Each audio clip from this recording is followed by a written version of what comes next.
All right, so today on this video, I really want to get nitty gritty on kind of what's the real on the housing situation in Hawaii. So as we know, this channel is for real estate, but it's also for community events and just what's going on the ground, right? If you're not here in Hawaii and you're looking to move here or you want to move back, etc., there's a lot of changes that have happened in the last 5 years especially, but we do have a housing crisis. This is like no new news. And so I wanted to bring someone who I consider an expert on the topic, which is Mr. Sterling Higa. You're joining us from the Big Island today, is that correct? I'm on Maui, but yeah, Maui. excited Okay, to be here. Thanks for having me.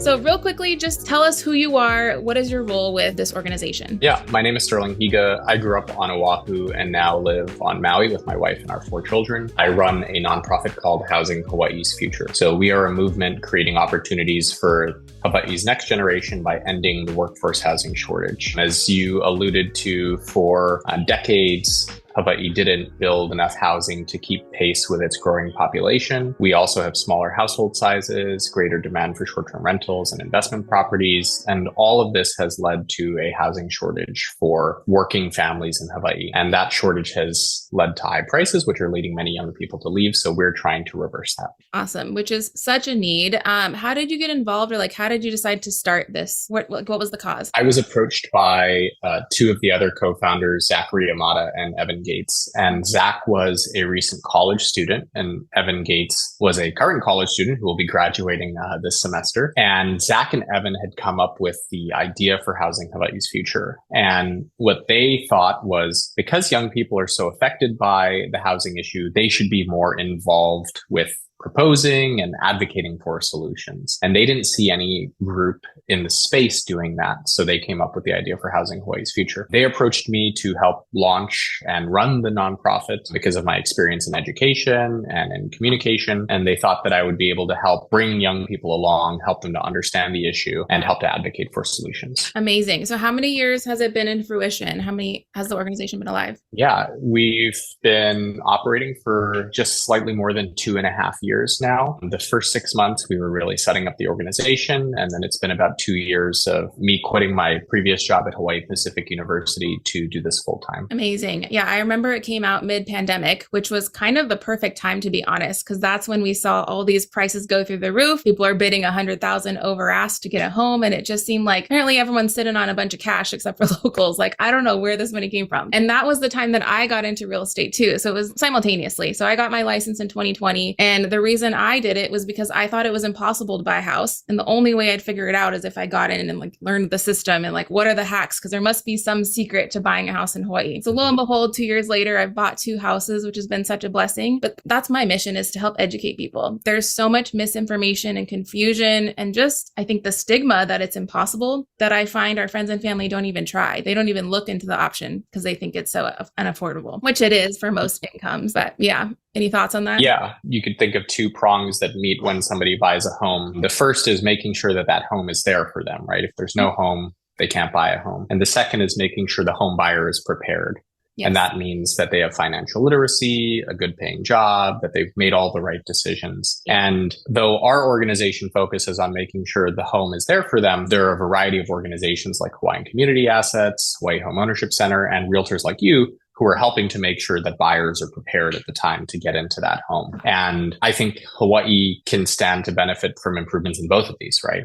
We don't do a great job of financial literacy education in our public school system. We don't do a great job of teaching people basic financial skills like budgeting. And these kinds of skills, understanding how credit works, are essential to becoming homeowners eventually. And even if we build a bunch more homes, if the home buyer is not ready, we're going to have a disconnect. So we have to get both of those to meet in the middle. Absolutely. Yeah. So what's some of the change or the needle moving you've seen in the last 2 years? I give a lot of credit to Governor Josh Green for making housing a signature issue of his administration, as evidenced by the Building Beyond Barriers Working Group, which was led for a time by Nani Medeiros. The attention that's been paid to housing in the last few years by the governor and by the legislature is tremendous. And I think that this legislative session, we're on our way to starting to build more housing and unwind some of the regulations that make housing so expensive. Because this issue has been decades in the making, though, it's not like we do something and tomorrow everything's fixed. Yeah. It's sort of years to get into the problem, years to get out. But what I've noticed a major shift in the 2.5 years since founding Housing Hawaii's Future is at the beginning, sometimes we were the only voice in the room representing young people who were aspiring to have home ownership opportunities. And now there are a variety of groups that are advocating for young people and their housing needs. There's Hawaii Zoning Atlas, there's Hawaii YIMBY, there's the Grassroots Institute, which advocates for housing, there's the Hawaii Housing Affordability Coalition, and all of these groups now are advocating in the same direction. And that's really encouraging to see because we're only going to get systemic change when we have large, broad movements like that. Absolutely. No, I think it's become a common conversation on social media where we're seeing it more and more and more, which helps normalize the conversation to say, hey, this is actually not going away. We have to do something about it. And I think most locals are on the same page, like, let's rally together, let's link arms. But it starts with the state changing some rules and stuff like that. So we're in the midst of a legislative session right now. There's a lot of bills being thrown around. What are you seeing on the table that's like going to make change? Yeah, the bill that I'm most excited about this session is HB 1630. Okay. And it's Senate Companion 3202. And that's what we call the missing middle bill. So Hawaii, on all of the counties, a large portion of our residential land is zoned for single family homes. And because of state law, most areas you can build one accessory dwelling unit or an ohana dwelling unit. This level of density, because land costs are so high, doesn't quite do enough to bring housing into the affordable range. So the missing middle bill is really simple. At this point, it would just allow you to build 2 accessory dwelling units. So you have a house, you can build 1, now you can build 2. It also allows for subdividing to smaller lot sizes. So on Maui, for example, our minimum lot size is 6,000 square feet, which means if you want to be a homeowner, that's the starting place, is you have to be able to buy 6,000 square feet. But if land is very expensive, as it is on Maui, that's going to be a barrier to entry. So the missing middle housing bill, by allowing for smaller lot subdivisions and allowing more units to be built on each lot, brings the price point of your starter home down to a price that a young family or a kupuna can afford. And that's really crucial because, as you know, right, housing is kind of like a ladder where you might start with a small, modest unit, build some equity, and then you might climb the rung to a larger unit and a large unit as you advance in life. But if there's no first rung for somebody to grab onto, right? If they're renting, but the first option is $800,000, $900,000, you can't go from renting to buying an $800,000 or $900,000 home.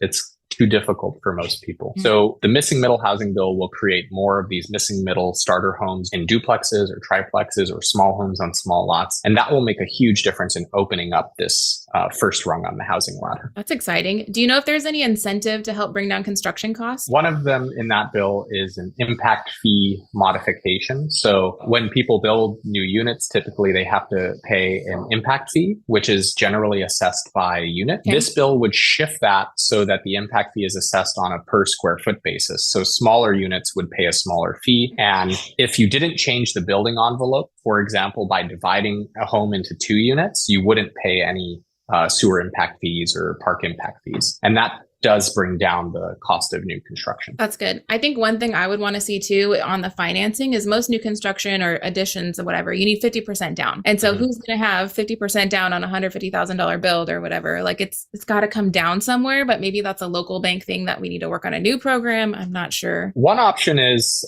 Maui County has done this in response to the fire, is for government or for nonprofits to step in with either grants or forgivable loans for accessory dwelling unit construction. Oh, okay. And I think this is a really smart approach, right? So let's say you want to build an accessory dwelling unit, but you don't have the finances to do it. Yeah. What if a nonprofit gives you $50,000, a forgivable loan, so long as you agree for a set period of time to rent that housing out at an affordable rate?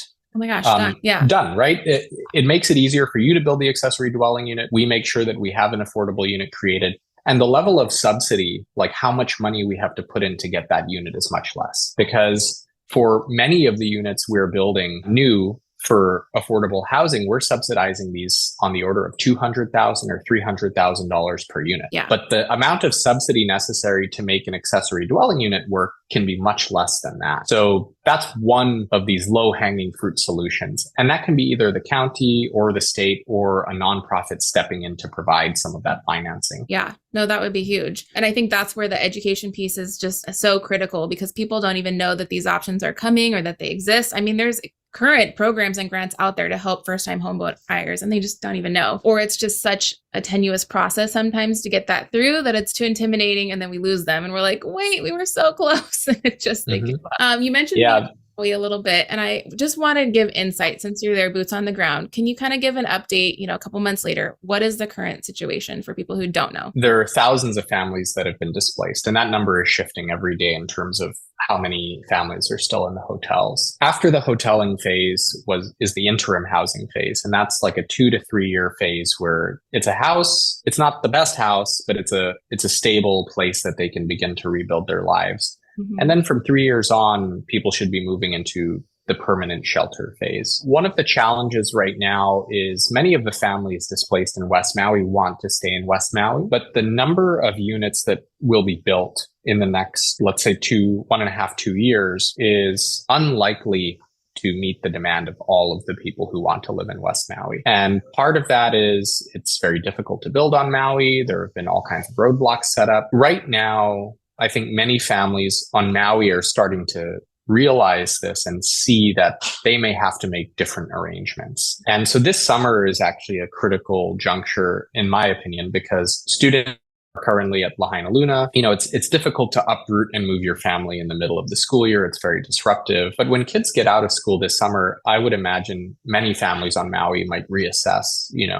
is this where we're going to stay? And maybe we have to move somewhere else. And it's a really tragic result of, even after the fire, us, and I say we as like a county and a state, not being able to quickly build housing for people in need. And the sad truth on Maui is we're still having that problem. Many people after the fire hoped, myself included, that it would be a wake-up call and we would finally understand, we really need to build housing for people. But we are not at the current rate building enough housing for just the fire survivors alone. Now, add that on to the fact that on August 7th last year, there was already a housing crisis on Maui. Many families spending 40, 50% of their income on rent. Those rent prices are through the roof now. So, right, the ripple effect of the fire, it's not just fire survivors struggling with housing. Now it's everyone in Maui County. And, not to depress everyone, but there are real challenges and hard decisions ahead for families and for the county. So that's what things are like on the ground here right now. Yeah. Is Maui County as bad as Oahu when it comes to permitting? It's like a race for last place in the state. I've had the privilege of, in this role, of traveling the state and meeting with developers and government people in all 4 of the counties. I think Kauai and Hawaii Island do a decent job, and Maui and Honolulu County less so. Part of that is these old systems that have all these bureaucratic processes that take a long time. The other part is many of these government agencies are severely understaffed. There was a thing in Honolulu the other year where they had 80 unfilled positions, and then they got another 80 positions because that's how much workload there was to process permits. So at one point, the Department of Planning and Permitting had 160 unfilled positions in Honolulu. In Maui, it's obviously not that large, but there are unfilled positions and permit reviews take a long time. Wow. And so is it we're lacking talent to fill those positions? Do you know? Yeah, I think it's process and personnel, and the two are related. Our generation working for government is not a super sexy thing that it may have been, for our parents or our grandparents' generation. And part of that is, do you want to work for an organization where you have to follow the letter of the law and you have to follow all these processes and procedures? And even if the procedure doesn't make sense, you still have to do it. And every day people are upset with you and chewing you out, but it's not your fault. It's hard to convince someone to go and do that. Yeah. And it's even harder to convince someone to do that when they could make a comparable wage working at Starbucks. There was a great Civil Beat article that showed for entry-level plan reviewers in Honolulu County, the wages that they could earn working full-time at Starbucks were not much less than what an entry-level plan reviewer makes. And so if you're a young person and you have to choose, do I want the stress of having to review permits and go to an office and do a 9 to 5, or do I want, an easier job that is less stressful? And at the end of the day, I can just go home and clock out. I think a lot of young people are just going to choose the path of least resistance. So for these government jobs, we have these outdated processes. It's hard to get people to go and work for government. And those two things together create big problems. Yeah. Yikes. Okay. So again, emphasis on the education and how do we, get young people excited to do the government stuff. So, I mean, when I see people like our West Side people like Tupola and stuff, they're young and they're energetic and we need that vibrancy in our government. But it is, out of 100 people, one's going to raise their hand, if that, and then getting them there. Well, it's important that we all get more engaged. And I understand why we're not engaged, right? If you have kids and you're working 2 jobs and you're spending an hour and a half or 2 hours a day driving from here to there and here to there. Yeah. What time do you have left in the day to care about what's happening at your county council? Yeah. And trust is so low now because of corruption and scandals, where there's a lot of people who look at government and just think it's corrupt, and it's all broken. The unfortunate thing is that's a self-fulfilling prophecy. If everyone clocks out and says, government is corrupt, I'm not going to get involved, then the only people that get involved are like the swamp creatures, who thrive in that corrupt environment. And that's something that's not just housing related, but is broader. We, I think, as millennials, as Gen Z, have to think to ourselves, this is our counties, our state, our government. We should get involved. And we're not going to make it perfect. Government corruption is not a new thing. Like, all governments are corrupt to some degree. All governments fall short of what we might want them to be. But that's not a reason to just give up. I think we have to have a realistic idea of what government can do and strive for that. There's a joke about county government, right? It's potholes and parks. But potholes and parks are important.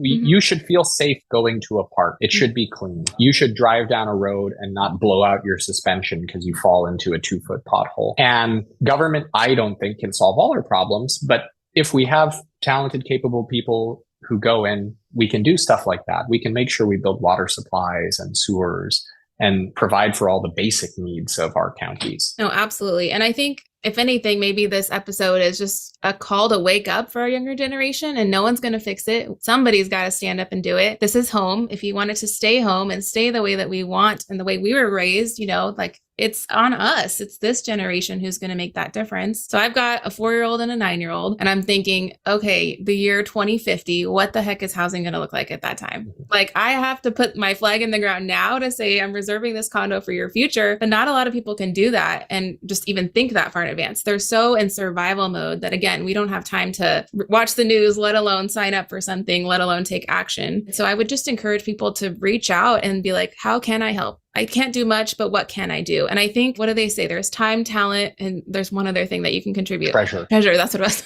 Yeah. So we all have one of those. Which one do you have? So a lot of us have talents that you do in your everyday job that a nonprofit can absolutely utilize, and it doesn't take you a ton of extra energy or effort, but it's just applying that skill set that you're using at work. And then maybe you apply it for an hour a week somewhere else. And I think for me, the encouragement that I get by speaking with people like you is to say, there are people doing it, and we just have to link arms, and you get that positive affirmation that you're not alone. So we're actually in the process of starting our own nonprofit out on our farm in Waianae. I'm super excited about it. It's a nutrition crisis and a food scarcity issue that we're kind of going after. But all of these factors play into local lives, right? We don't have food scarcity, and then we don't have housing scarcity. Like, what could that world look like? We could benefit. We could all live in this state of abundance, but it's just survival. So we got to get out of it. So what are ways that people can get involved? Like, how often do you guys meet? What activities do you do? Like, what does that look like? Yeah, for Housing Hawaii's Future, we focus on information sharing. So we have a Stay Movement pledge that people can sign up for at hawaiisfuture.org/stay. And we just share information about the housing crisis, information about potential solutions, and opportunities to get engaged. The engagement opportunities typically, because we focus on policy and advocacy tend to be more policy oriented. Okay. But we've also recommended in the past people joining their local neighborhood boards on Oahu, or applying to volunteer to be on a board or commission. Wow. Each of the counties and the state have dozens of boards and commissions. On Maui, there's an arborist commission. There's like an animal control commission. There's a planning commission, obviously. And these are all ways to, you volunteer a few hours out of your month. You can volunteer for a board or commission that interests you. You learn about some of the issues with government, and it's kind of like this entry level step in getting involved with government. It's not too much. But to your point about volunteering and getting engaged in the community, I don't think government is the only way to be engaged or get involved. I think sports leagues, volunteering with a church, getting engaged in like a Lions Club or a Rotary, all of these different social organizations are the key to solving our problems, because beyond government, there's a crisis of trust. There's a crisis of relationship where during the pandemic, especially, we got isolated from each other. And because we're isolated from each other, we tend to distrust people and we're quick to demonize people. Once you really spend time with somebody, volunteering in a lo'i or, playing softball in a rec league, it's much harder to look at that person as the other or the enemy. And we have a tendency now to demonize people. I've been really dismayed this legislative session that more than in recent memory, a lot of legislators are getting death threats, like them and their families are getting death threats. And that's a really worrying thing because, many of the public servants, I would even go so far as to say most, are there because they want to serve the community and do a good job. I don't think they're like lizards in human suits. I think they're actually just flesh and blood, real people trying to do their best for the community. And obviously, doing your best for your community means making tough decisions that piss people off. And that's one thing to be pissed off at somebody and say, well, I disagree with you and I don't like you. And it's quite another to say, I'm going to go to your school and kill your kids. But that's where we've gotten to. We're so disappointed. Yeah, but the cure for that is getting engaged, because the more time we spend in the real world with people, having longer conversations, getting deeper into the issues, talking about the things that really matter to us, the more we realize how much I think we have in common. And it becomes much harder to attack somebody or question their character or their ethics. No, 100%. I mean, I'm on a board too for the Association of the United States Army, which I'm not even Army related, but I like to be involved. And you hear so much more about the organization and that the true mission and intent of everybody is good-hearted. And it's always, how do we serve the community better? That's the underlying statement of most boards and commissions. And so when you just sit on a fly in the wall and like listen to the minutes of the meeting, you're like, oh, this is going on. I had no idea, and there's so much behind the scenes that people have no clue what's going on. And like you said, there's red tape. There's a lot of hurdles to get over, but at least you understand why things are the way that they are. It's not that we're all evil intended and we're trying to screw everyone over. Never, so there's a lot of good people doing good work. And if we just spend our time on social media or reading the news, it's easy to come away with the impression that everything is screwed and, there's no hope. And that feeling of cynicism is what's driving a lot of the dysfunction. I'm not like a Pollyanna. I don't think everything can be perfect. I don't believe in a utopia. I do believe, though, that, a small group of committed people who care about their community and are willing to work together can make a tremendous difference. And we know this because you can see it, right? Not just in Hawaii, but all great things that have been done everywhere have been done by small groups of people who said, this is, how we can make something better, and let's work hard to make it happen. And it doesn't have to be solving the housing crisis, obviously housing Hawaii's future, that's our goal, but it's not Sterling that's going to do that, right? Like, our goal is, can we inspire hundreds, thousands of young people to at least get engaged in the issue? And they take it into their own hands and develop themselves as leaders, and they get involved and they do that work. Our concept of what we're going to do has to be ambitious but modest, right? Like, we have to have the ambition that we can make things better, but we have to be modest in understanding it's not going to be perfect and it's not going to be tomorrow. Yeah. And it might not happen in the next 25 years. It could take a long time. Correct. Yeah. But But if we're here on this earth for a short time, in my opinion, we have to at least try. Yeah. I heard an interview recently, and the person being interviewed said he had 3 buckets of time. 1 bucket of time was family, the second bucket was work, and the third bucket was like stuff for himself. And he said, I'm at a phase in my life where I'm focused on family and work, and I just don't take much time to myself. And I think we can all think about seasons of our life and figure out where we are. For me, my wife and I have 4 kids, so a family is a huge bucket for me. And I'm looking at my kids and thinking, where will they be in 10 years? And will the community be okay? Will there be jobs for them? Will there be housing for them? So I put a tremendous amount of time into work, right? And as a consequence, I don't get to do as much fun stuff as I used to, but that's okay. And I think, for millennials, as we're entering a phase in our lives where that's kind of where we have to go, is putting our heads down. It's getting serious about our families, getting serious about our work, and maybe less of the fun stuff for a time. The 20s, the early 30s, you can get away with sort of messing around, but we've got a real opportunity to take leadership positions and get engaged because, our parents, our grandparents, they're retiring, they're stepping back from leadership positions. And if we don't step up and take responsibility, if we don't join boards and commissions, if we don't participate in government, it just hollows out and there's nothing left. No, absolutely. We are definitely in a season of passing the baton. And if no one is there to receive the baton, there's a gap. And it's a huge, huge issue. That's one of the reasons we're doing this farm stuff too, is our farmers are dying. They're literally aging out. My father-in-law is 81 and still farming 12 hours a day. What happens when he stops? And it's all around us. All of our neighbors are aging. It's a huge issue. And so there's a lot of things that just go across the board of it's time to step up as a generation. And even our Gen Xers, it's time, or Gen Zers, it's time for them to get involved too. There's so much to do. The networking is so positive and just good all around. It's good for your career. It's good for your lifestyle. The community, again, like you were saying with the social media, it's so easy to be a critic at home. But when you're face to face with people, you actually build real relationships and it just makes you a better person too. Okay, so last call to action. If people are like, yes, I want to do something, what do I do? Is taking the pledge the best call of action for you? For Housing Hawaii's Future, take the Stay Movement pledge. hawaiisfuture.org/stay. That signs you up for an email newsletter. It's not like an everyday thing, right? It's an infrequent thing. We try to be, high signal to noise ratio, only the important stuff.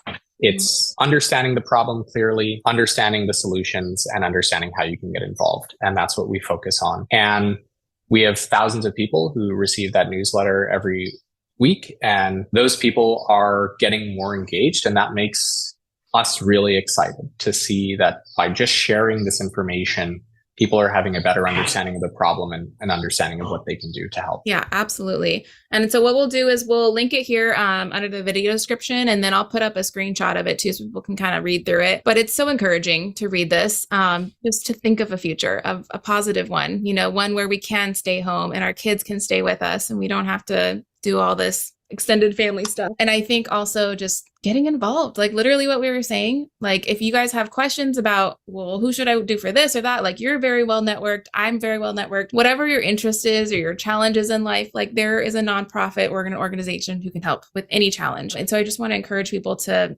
get connected. That's really the big call on this one too. Well, Sterling, I appreciate your time. I know you're a busy, busy man, but keep us posted. I think that's one of the biggest things that's the value out of this organization is awareness. And again, encouragement to take action, but just really know what's going on. And there's always things behind the scenes happening that we don't always see on the news, but just realize there's good people like us who are trying to make a change. So thank you. We all have to do our best. Thank you so much for having me, Marina. Yes, absolutely. Okay, we'll be in touch. Thank you. All right.